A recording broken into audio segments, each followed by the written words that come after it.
Welcome back. All right, so taking a break from the pure just wrestling content that I've been doing lately, there will be plenty of that. And I've always said that, if the traffic is there for the Entertainment Guy channel, I have no problem making content daily for this channel, as it were, and that's what's starting to happen. So there's various things on the board here I want to talk about today in this video. And if anybody's curious about where I got my jersey, this, of course, is from Geeky Jerseys. Anything that's not hockey related, most of them are going to be from Geeky Jerseys. I do have a nice Ministry jersey as well, like the metal band Ministry. So I want to talk first about last night's Traitors Canada. Wait. I will talk about other thing. And I say that because they finally started getting traitors. It's about time. And it's exactly what I said. You get the obvious traitor, and then the others start to panic, and their game plan starts to fall apart. And especially at this point where there's so few players, it gets much easier to get a traitor at the end. So it will be interesting to see who gets the axe for the final episode, because there's only one episode left, and so there's only one more person the traitor gets to take out of there, and then you vote your way down to the final to see who wins. And it's going to be fascinating because Kevin and Trana seem to have a good alliance there. If they're together at the end, maybe they share the money. We'll find out next week. But I do want to make one complaint. The number of commercials is one thing, and with broadcast TV, I've timed it, and on Canadian networks, these are 4 to 5 minute commercial breaks. 4 to 5 minutes. And now they've started putting the commercial breaks right in the middle of a scene. Like, in the middle, you can tell they're just being shoehorned into the middle of a scene. And it's really obvious with Traitors. I've spoiled myself by watching it on streaming where there aren't commercials. So now that I'm trying to watch a live series as it's going on, just the amount of commercials are crazy. So they get into the round table, and there's still a half an hour left in the show. I'm like, they're in the round table already? There's a half an hour left. Yeah, because they obviously cut out a bunch of stuff to get more commercials in there. I feel like now hour-long shows are actually half an hour with another half an hour commercial stuffed in there. I'm not even kidding. It's insane. If I'm watching something on the Comedy Network, it feels like less than half of it is the actual show. And then if I watch the streaming, so Crave is the Canadian, it's like Canadian Hulu kind of thing. So if you're watching the streaming, you'll be like, hey, that scene was cut out on TV so they could get more commercials in there. It's just insane. I know that ads can get bad on YouTube, and I do apologize for that. That is, though, how YouTubers get paid generally. Yes, there are other ways that YouTubers get paid. I don't like to slap the commercials into the middle of the video with me going on and on and on and doing a big spiel about how everybody needs to get manscaped, because no, I'm not. I don't have sponsorships, and I don't generally do sponsorships. I do have like working partnerships with a few different vendors slash websites, but yeah, the ads are there because without the ads, as a YouTuber, I'd have some. I mean, my finances haven't been great this year, comparatively speaking, with other years. It feels like it peaked in 2021, but it is what it is. I know that there are a lot of people struggling financially. I think that's part of it. And then there's all the choice and everything. But the amount of commercials on TV at this stage, it just feels like it's a lot. So, moving on from that topic, New Day. So last night on Raw, they continue to play the storyline out of New Day breaking up. And it's great because you could have just had them break up. You could have had like 2 or 3 weeks of build up and then they just break up. This is months, many months of building up to this breakup. And what's happened with wrestling now, especially WWE, it is being written like a soap opera. And it has always been a male soap opera. Wrestling is a male version of a soap opera in that everything is a serial, although that goes back to another issue I have with TV where every series is now seemingly a serial where it feels like it's a 13-hour movie. I don't know if I want to watch a 13-hour movie where you can't skip an episode. You can't miss an episode, and I'm old enough to remember when that didn't used to be a thing. You'd have overarching storylines, but you'd still know what was going on if you missed a couple episodes. And that's how soap operas work. Soap operas are on 5 days a week, But you can miss like a week and go right back in, and you don't really have to go, oh, I don't understand what's going on here. So when people complain about WWE and how the storylines are taking too long, they're using a soap opera tactic that works. It draws people in, and it makes it a much more emotional moment. So either Kofi and Xavier break up, and if they do, I think Xavier gets at least an upper mid card run out of it, which I think would be great. Or Big E comes in and somehow mends fences, either as a manager. I don't think Big E's ever going to wrestle again. I'd be very surprised. But if he's able to actually come back and wrestle at some level, and if he can patch this together, that'd be a great moment too. So all these months of build up, I think, great. But yeah, let me know your thoughts as to how the storyline's going. But I think they're doing very well, and obviously they built up Survivor Series War Games, which I will not be going to, as this Saturday there are 12 games in the National Hockey League, and the idea of going to a wrestling show, coming home and trying to do a 12-game review and trying to review a wrestling show that costs hundreds and hundreds of dollars to go to, it just didn't make any sense for me to do it. But I do intend to hopefully be able to watch it on my computer while the hockey's on and see what happens. Maybe take some notes. Maybe do a review for all you fine people on the internet when it's done. Great Canadian Baking Show. I'm gonna try not to go on a tangent with this one, but it's hard not to. Great Canadian Baking Show was won by Elora, and I was very glad to see her win. Of the three finalists, they were all very equal. The baking shows are interesting. So, Great Canadian Baking Show, Great British Baking Show. Um, the interesting part of it is that there's no arguing, there's no fighting, there's no like big tension other than, okay, is this going to be baked in time? And so I watch Hell's Kitchen as well, and it's interesting to me how Hell's Kitchen thrives on the conflict, and they make that conflict happen, and they do everything they can.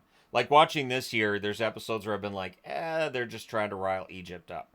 They know if they get him going, that there's going to be a big fight, and that's what they're trying to do with whatever the punishment is, or you can tell.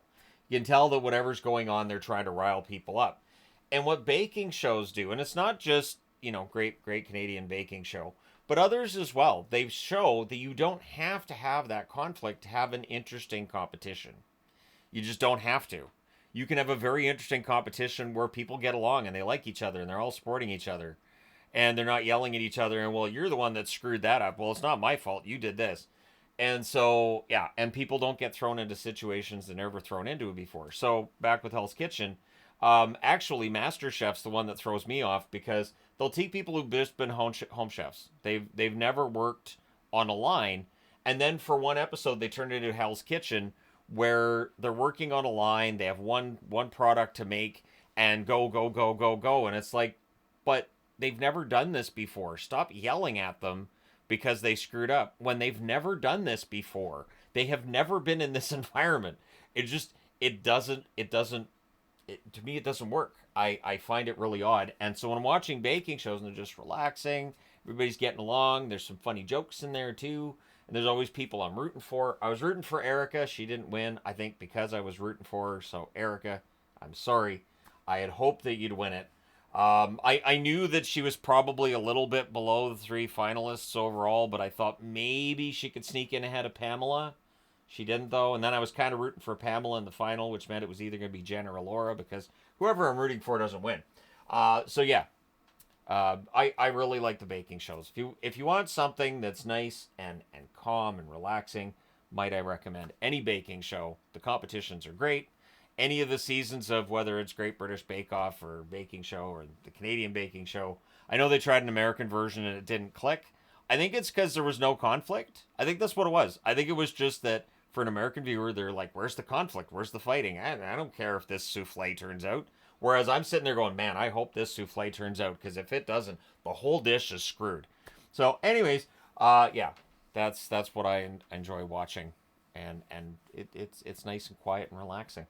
I also wanted to talk about my wrestling lists from the last couple of days. So I saw one comment that was just basically trying to totally disregard my list because there's jobbers near the top.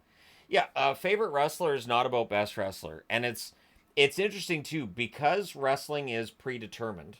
I'm not going to say fake because that's disrespectful to the wrestlers that go out there and end up paralyzed or end up, in serious medical trouble doing these moves. But since it's predetermined, I don't think champion necessarily means that has to be my favorite.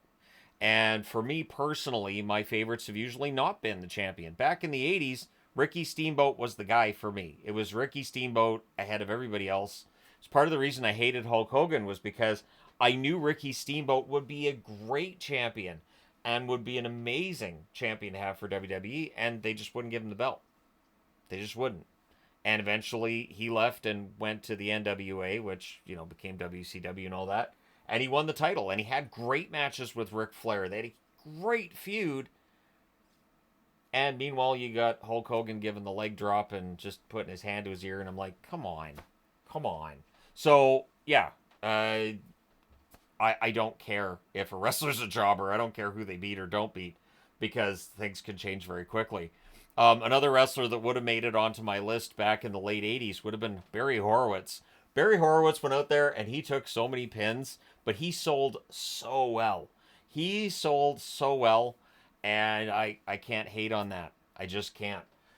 So yeah, I don't care what somebody's standing is. And it's the same as hockey. Anytime I do my favorite hockey players list, one of my player lists, I think it was the one from Sweden. Yeah, it was the Swedish one, and somebody said that because I think it was Henrik Zetterberg I didn't have in my top 15, my list was invalid. It's a favorites list.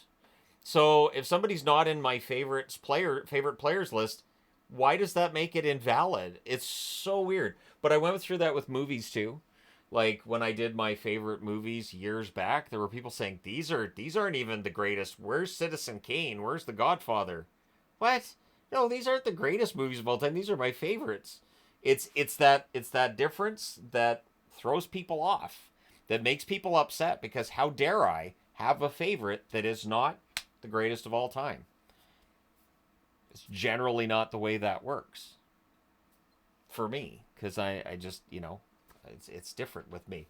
So anyways, yeah, I wanted to talk about that. All right, couple of things I wanted to touch on too. On Thursday, we're gonna go see the movie Wicked. There are no hockey games on Thursday because of American Thanksgiving. I'm Canadian, so I say American Thanksgiving. I apologize because I know that always gets people kind of ticked off. But we're gonna go see Wicked that night. Yvonne's been talking about going to see it. The reviews are great, so I'm like, yeah, I can go see that, no problem. And we'll go with the family and be a nice family movie for us to watch about a month before Christmas. And we got tickets for Lincoln Park next September. Prices were pricey, but since it's that far out, um, we'll find a way to make everything work between now and then. And I don't know if Lincoln Park's going to be touring for good for now. I mean, they got their new singer, so maybe they're going to do multiple tours and albums and all this. It's just great to have them back. I am so happy to have them back. I've seen all of the complaints about Chester. The thing is that, I mean, Chester was a fantastic vocalist, and I understand the upset, but I don't think a band has to stop. I don't think the entire band should be forced to not play together and be Linkin Park, because Chester's no longer with us. So, and I think they gave a lot of time between Chester's passing and naming a new singer. I think they were very respectful with how they did it. I think this was the plan ages before they actually named the new singer, and I think they did it quite well. And I like her voice, and because I've seen the complaints, I think she has a very strong voice, and I can't wait to see them live. I think it's going to be great. So I'm looking forward to that, and that is again next September. So that's a concert I'll see next September. But yeah, I'm going to another concert next September. There isn't anything between now and next September that I know of. But when I go see Wicked on Thursday, I might do a review. Maybe I'll get the whole family to review it.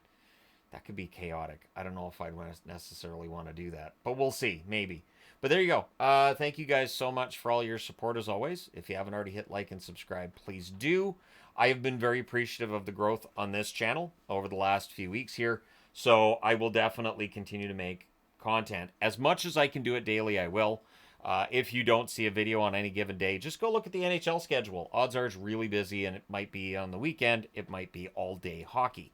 So I don't have necessarily that time to make the videos I want.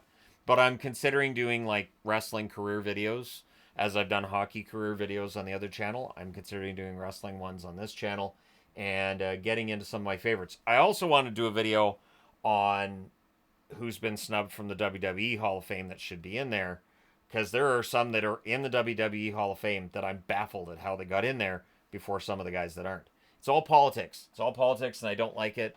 Either have a Hall of Fame based on merit or don't. But anyways, there you go.